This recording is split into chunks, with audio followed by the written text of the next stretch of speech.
Namaste.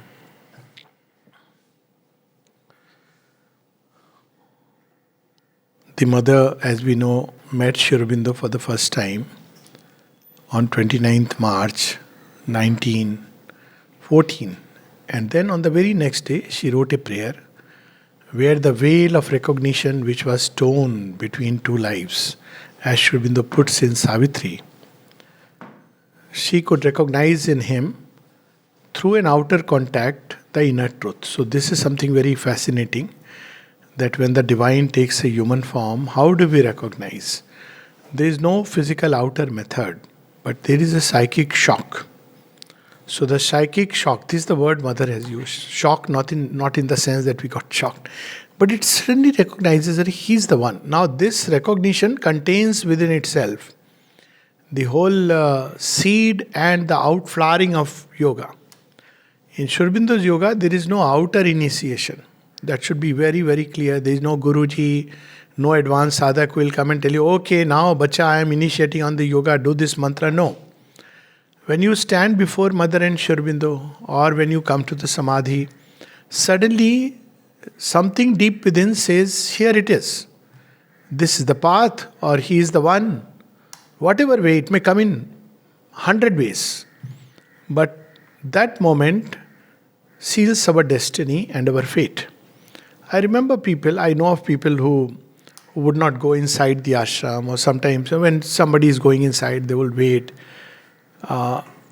One day, one of them I know, went inside and put her head at the samadhi and just couldn't take it off. It was such a tremendous experience. Now, again, we should not go to samadhi seeking for experiences. We should go there, prepare ourselves, but a day will comes in everybody's life, that looking at Mother and Sri Aurobindo, we just know it by a sense behind the sense. The Kenopanishad speaks of a sense behind the sense, by an inmost sense, that here is he or here is she, this is she of whom the world has heard. And that's the end of the journey and the beginning of a journey. End of all our seeking and the beginning of the new journey. So, 30th March, she wrote in her diary, it matters little that there are thousands of beings plunged in the densest ignorance. He whom we saw yesterday is on earth. So, of course, she was referring to the visions she would have of Krishna, of Sri Aurobindo, whom she identified as Krishna. And suddenly she recognizes, here is the one whom I have seen. And then she says that his presence is enough to prove that a day will come when darkness shall be transformed into light, and thy reign shall be indeed established upon earth. How beautiful if somebody asks us that, how are you so sure of the new world? People ask me such questions. So once the person asked such a question, this is happening, that is happening, how are you so sure? So I asked, do you want a short reply or a long reply? Both. Short replies because Sri Aurobindo says so. That's a short reply. Incidentally, in the Shastras, we have something called as 4 types of Pramana. One of them is Apta Vakya Praman. Apta Vakya Praman is the word of the Rishi. Why it is regarded as a Praman? Why? Because he can see through the veils what we cannot see. So it is called as Apta Vakya. The word of the seer is true.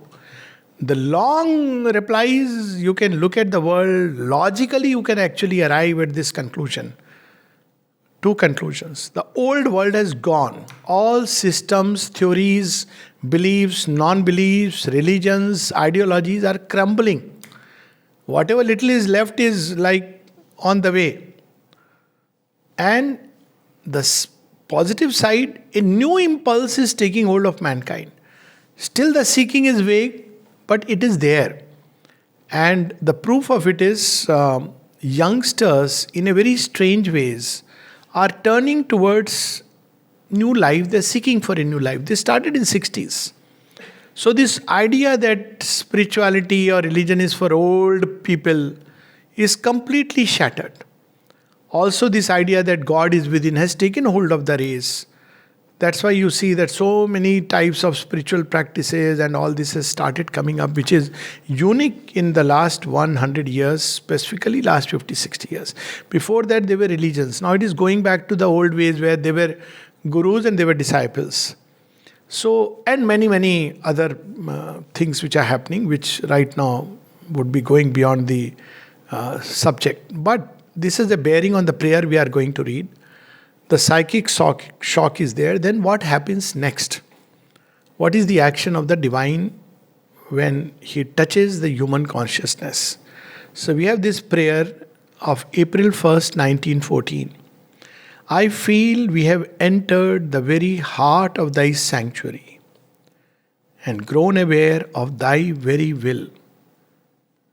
Like it springs up within an individual that this is the work that I am here to do. This may take a form of a sentence, an idea, doesn't matter. This is what I am here for. This is your will in me.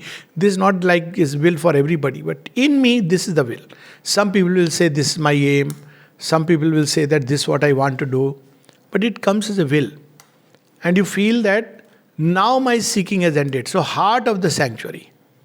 You see, when you go to a temple, in some of these old time temples, good, you will see all the Devi, Devatas, everything. Then finally you stand before the sanctum sanctorum, the heart of the sanctuary, and you say, that's it. Here is the Deva or the Devi I came to worship all the way. You have done with everybody and then you stand. So heart of the sanctuary, where your seeking ends. And second effect is that you feel. It is a feeling. It's not like a voice heard. This is what I am here to do. So these are the two signs. Then there is a third sign. A great joy, a deep peace reign in me. The turbulent life where, it was either aimless or discontented. You don't know where you are going, why you are going. A meaninglessness in which human beings drift, trying to give meaning somehow or the other to life. And this meaning is usually no meaning. Meaning thereby, I'll get married, I'll have children, I'll have this, that, God knows what all. So suddenly you realize that there is a great joy, deep peace. Why? Because you discover. This great discovery gives peace and joy. Till then we are still running pillar to post. Oh, it was nice, then let me go somewhere else. This is also nice. But when you have arrived, actually the word is, I have arrived. That arrived means what happens? You have come all the way from, let's say, Delhi or Madhubani or somewhere, and you travel through the train, you go through all the things, sometimes flight, then finally you catch a bus, all the issues are happening. No? Then you put in the guest house, you're very tired. The next day morning when you go to the Samadhi, what happens? We have arrived. You get peace and joy. You forget all the turmoil of the journey. So that is the third sign, the joy and the peace, as if this is it, rest. And yet all my inner constructions have vanished like a vain dream. And I find myself now before thy immensity, without a frame or system, like a being not yet individualized. This is something amazing. If this can happen, then the royal road opens. For me, it was like this. I can share this experience. Before coming to Shri Aurobindo and the mother, as a child, it was Krishna Bhakti and Mother Saraswati. Then went through a lot of reading of lot of books, Western, Eastern, everything. So you develop a philosophical mind and you have your own understanding about life and you feel very happy about it. Could discuss for hours. Then comes the agnostic phase in me. We can't know God. It's not possible. We don't know whether He exists or not exists. Because again, all these questions, suffering, all this. And then, so a lot of books I had. Spiritual books, religious books, all kind. So after coming from here, first thing I found is this, all this is so absurd. What happened, I don't know. Or I know perhaps. But all these books I just took and gave away to all the libraries. I just didn't feel the need to read. I felt that it is done. All that I was doing earlier has no more any meaning. Or to put it today, if somebody asks me, is what led me to this point. So now if I hold on to a construction of the past, it is meaningless. It all dropped. Just went away. So, constructions go away. Then what happens? You discover the immensity. What are constructions? A mind builds systems to understand the ineffable. Call him divine or whatever. These constructions become philosophies, sects, cults. And we approach the divine through that lens. And when we approach the divine through that lens, the divine comes and reflects himself in the lens. So we want to seek the divine by following the vow of poverty. So then we find and we say, see, we'll make a whole cult out of it. If you remain poor, if you remain undressed, divine will be very happy. Why? Because he has agreed to limit himself to our chains. He is beyond. But that's how sects come into play, cults come into play. That this is how you can find the divine. Another person follows another path, he builds a system. See, religions come like that. And he says 5 times if you kneel down on earth, even if a tram is running on the road, सामने बैठ जाओ, हरा कपड़ा पहन के, and that's how divine will be pleased. God says sometimes, okay, you have made it impossible for me, but okay. Yeah, if you sincerely try anything with a sincere thing, that this is how he will be pleased, he will come within the limits of the construction. You believe if I wear a turban, if I wear a skull cap, or if I put a tripun, divine will be happy, he'll say, okay. Because we have limited him. So all these constructions collapse. And you enter into a vastness, you say, Are, he is so vast, all-embracing, nothing is needed. Everything can become a means to reach him, even the least grain of sand. What a joy it is. The least grain of sand can be an occasion of thy worship. You don't have to enter into a temple, pick up a nariyal and do patak. God also may think, Acha, I'll also have my time when this nariyal I am going to break. Then you will see that the real juice inside will flow. So, all these systems break. And your behavior can become very strange, literally. Sri Aurobindo speaks that yogis can become like a child, balvat. They don't follow any norms because all the frames are shattered. That is the problem of Shiva. Not of Shiva, but of people who are entertaining him. That he has no frames. Krishna had no frames. So it's so difficult for people to understand Shiva and Krishna. Because they don't fit into slots. So that's where we see that all these frames break. He can become like a child. And Sri Aurobindo says, even like a gaul he can become. That's one of the ancient sayings, Shankaracharya writes about the 4 types. He can become like a madman. But he doesn't care because the frames are gone. But a Divine Mother and Sri Aurobindo, they say that you have to change now the outer consciousness. So breaking the frames is only a beginning. If you think that is the ultimate realization, it's not true.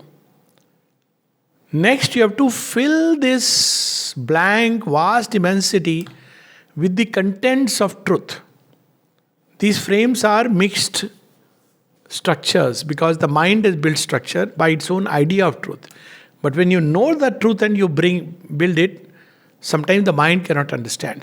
That's what I say often when people say about ashram. So one thing I must say, whatever we may observe, not observe, have our conclusions, we cannot understand it because it's not a human mental construction. It is a divine construction. So you will see sometimes, I'll give you one example of how the divine construction operates. Someone came and complained to the mother, why have you allowed this man, X? He says all the things hearing which people may not even want to come to the ashram. Mother laughed. She says, that's why, because I want only sincere people to come, who are not carried away by all this foolishness. So this is how the divine play is very difficult to understand. So I personally believe that people are given choices, they are exposed to all kinds of things. Now you make a choice, conscious choice, not that it's a helpless choice. Depending upon your choice, the path opens. So divine works like that. He doesn't work according to our fixed ways of understanding life. Like a being not yet individualized, because now it's not the mind which will individualize. Normally it's the mind and the ego which individualizes. Now it is the psychic being and the higher consciousness which will create the individual. all the past in its external form seems ridiculously arbitrary to me, and yet I know it was useful in its own time. All the past steps we took, the errors, our errors are steps upon the way. Our efforts, our strivings, our struggles, our falls, our rise, all that suddenly vanishes. And yet they were steps which have led up to this. One small little story of Kapali Shastri ji. He had practiced many kinds of sadhanas. Tantra sadhana, Ramanashram, he had done that, Vedanta sadhana, and many other sadhanas. So when he came closer to his last days, someone asked him, "You have done so many kinds of sadhana. What is your ultimate conclusion? What was the result of all this?" He sat bold straight and said, "What? It brought me to the feet of the Divine Mother." Is it an ordinary thing? We may not understand its significance. It has brought me to the feet of the Divine Mother. So past, whatever it was, if we have come to the divine feet, wonderful. Past of Vibhishna is, he is originally born of Pulastrishi, then fallen, accursed, belongs to the Asurkul. Then he is living like, literally describes people who are living in the world and practicing sadhana. This is a perfect example. So Vibhishna says, how I am living? He says, like the tongue between teeth. I have never heard a more appropriate simile. How am I living? Like the tongue between the teeth. Just see once it's bit, then one realizes. Like a tongue between teeth, I am living. And then see what happens. He is kicked out of his own kingdom by his own brother. And that becomes the moment of grace. He falls at the feet of his Lord. So all that was necessary as steps. But now all is changed. A new stage has begun. It marks a new stage in the journey. What is the stage? There are two stages of development. One is when we go through ignorance and darkness, like the seed that develops within the frame of darkness, below the mud. Yet it is attracted secretly by the light. That is why it resists gravity and goes up. By that ushma, that feeling of, it seeks light. It doesn't know how, where. It is pulled up by the light. All the waste that has gone in removes the crust. But when it steps out, within the darkness, there is a limit to our journey, like the seed. Once it comes out, then the limit is only determined by the seed, how much it can grow. All space is there at its disposal. So that's the new stage, journey in the darkness, subconscious yoga, and journey in the light, conscious yoga. But now all is changed, a new stage has begun. Such a beautiful prayer, given that tomorrow is, or April 4th is the ashram's new year. Sri Aurobindo had first time step his feet on the soil of Pondicherry on 4 p.m. And it is regarded as the ashram's new year, mother's words. So, but now all is changed, a new stage has begun. Let us hope from tomorrow or from April 4th this year, a new stage begins for the yoga of the earth and the yoga of the nation called India.